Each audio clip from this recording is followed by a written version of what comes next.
ভারতবর্ষ শুধু নিজের উন্নতি, শিল্প সংস্কৃতি দিয়েই নয়, বরং লোভনীয় খাদ্যের কারণেও বিশ্বের দরবারে পরিচিত।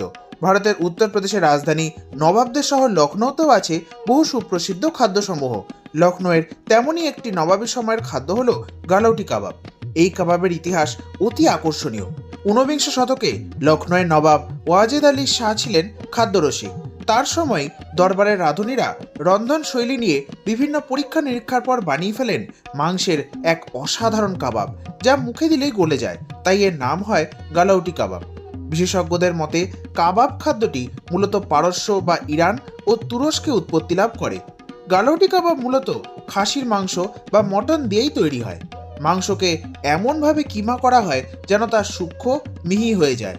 এরপর কাঁচা পেঁপের নির্যাস ব্যবহৃত হয়, যা ওই কিমাকে নরম করে। তারপরে দারুচিনি, এলাচ, লবঙ্গ, জায়ফল, জয়ত্রী, সাদা গোলমরিচ, ধনিয়া, জিরা, শুকনো গোলাপের পাপড়ি ও কেওড়া জল, গোলাপ জল প্রভৃতি 20 থেকে 25 রকমের মশলা ব্যবহৃত হয়।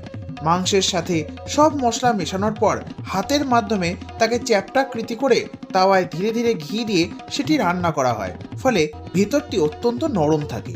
এইভাবেই তৈরি হয় সুস্বাদু গালাউটি কাবাব, যা অতিরিক্ত ঝাল নয়, মুখে পড়তেই মিলিয়ে যায়। বলা হয় নবাব ওয়াজেদ আলী শাহ বার্ধক্যে দাঁতের জোর হারালে তার নির্দেশে দরবারি রাঁধুনিরা গালাউটি কাবাব তৈরি করে।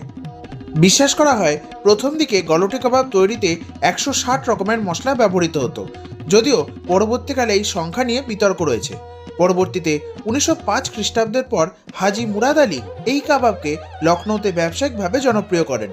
গালাউটি কাবাবের সাথে উল্টো তাওয়া পরোটা, রুমালি রুটি খাওয়া আদর্শ। নবাবী লখনৌ থেকে সৃষ্ট গালাউটি কাবাব আজ পুরো ভারতে সুপ্রসিদ্ধ।